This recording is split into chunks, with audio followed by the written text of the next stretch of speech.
Loving him was red. Yeah, yeah, yeah. Sorry, 5 seconds lang kasi baka ma-copyright infringement tayo. At eto na nga, welcome to another episode because biyahing Quezon City naman tayo. At ang ating pag-uusapan, si Tay Tay. Not Tay Tay Rizal, but Taylor Swift.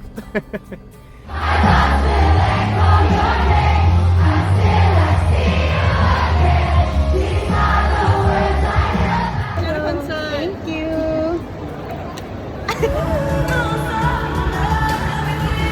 Sa sobrang kasikatan ni Taylor Swift, talaga namang nagkaroon pa ng kurso or subject sa University of the Philippines Diliman tungkol sa kanya.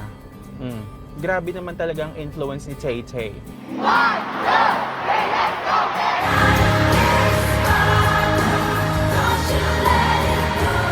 So, buckle up Swifties! At si Taylor Swift ang ating pag-uusapan. Ako po si Makoy Dubs, ang inyong designated driver.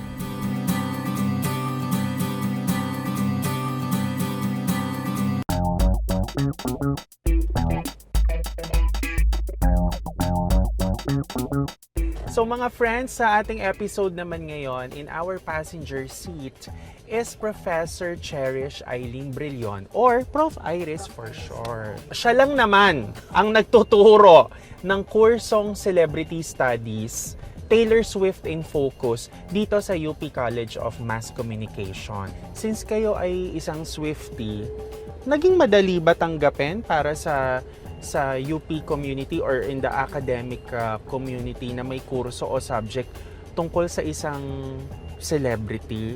Sa department namin, when I pitched the subject, na sabi ko baka pwede ako mag-offer ng ganitong klaseng kurso, ng ganitong klaseng subject, naging madali kasi media eh. So, naiintindihan mo bakit siya importante. There were also a lot who were very critical of why there was a celebrity studies course na ino-offer when in fact parang dapat mas marami daw ibang importanteng kurso na pwedeng i-offer.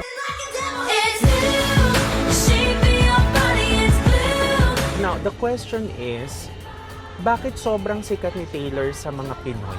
Interesting kasi that's also a question I asked the students who attended the class. Tapos I think it really boils down to how we all love stories. She's really a good storyteller. So, meron po bang similarity sa fan culture at behavior from the past and present? Ang dami naman daw singers and everything. And then, sabi ko nga is because she embodies a kind of celebrity and fandom culture that's a bit different from before.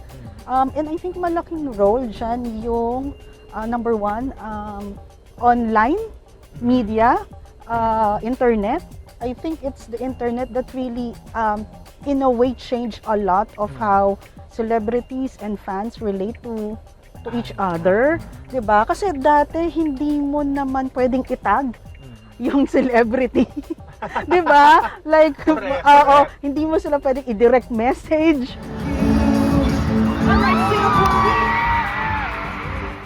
Pangalawa dyan ay may iba ng expectations sa mga celebrities ngayon na I think wala dati.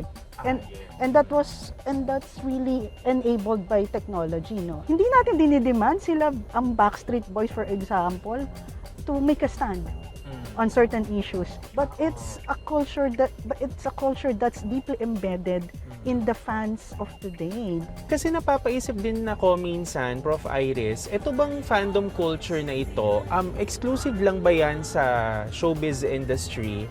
Or do you see any similarities sa labas niyan? Yung idea ng pag-fandom, lumabas na siya sa entertainment lang. Because I think now the way that we look at politicians and the way that we treat them is also very much like a fandom type of behavior. May mga light sticks nung campaign bearing the name of the politician, 'di ba? So these are expressions of fandom that has transcended the entertainment and into the domain of politics. Pupunta tayo ngayon ng Plaridel Hall at ipapakita mo sa amin, Prof. Iris, ang iyong baluarte. Ito yung grupo ng Swifties na in-invite ko na sinasabi ko kanina na... Ito sila. Yan. Ayan, so binigay na sa atin, pinakita na sa atin ni Prof. Iris yung Taylor Swift room dito sa UPCMC. So Prof, question naman, paano po ninyo inihahain or yung latag ng kurso? Nilatag ko siya na parang from macro. Macro, parang paano ba na manufacture ang celebrities, ano ang mga iba't ibang pagtingin sa celebrity, bakit si Taylor Swift ang embodiment ng contemporary celebrity culture. Tapos kasama dun yung usapin ng class. So we actually talked about how Taylor Swift, especially for media and comm students, no, pinag-usapan namin paano nagma-market si Taylor Swift, ano yung brand niya, at ano yung nangyayari sa ekonomiya pag nagko-concert siya. No, lalo na sa Eras Tour, 'di ba? Kasi talagang game changer siya pagdating sa economics ng isang bansa. So also we've talked a lot about that. Ipagpatuloy po natin ang ating sinimulan ngayon. Power kapag celebrity ang usapin, lalo na sa politika, at bakit limited lang ang kanilang power. Kasi yun, I think, is very relevant to Filipino society kasi nga, we are electing celebrities in power. And what does it mean if they are in power and what can they do? Chose to hang out with us. Thanks, guys. And then yung pinakahuli ay, sino si Taylor Swift sa'yo bilang isang fan? At bakit ka nagre-resonate sa kanya? What do you think are the top 3 factors kung bakit talagang sikat siya sa buong mundo? Number 1, it really is the songs. Pangalawa, I think ay dahil alam niya paano i-brand yung sarili niya, alam niya paano mag-market. Pangatlo, ay are a celebrity and you have that connection with your fans. I mean, walang duda na talagang they will go with you wherever you are.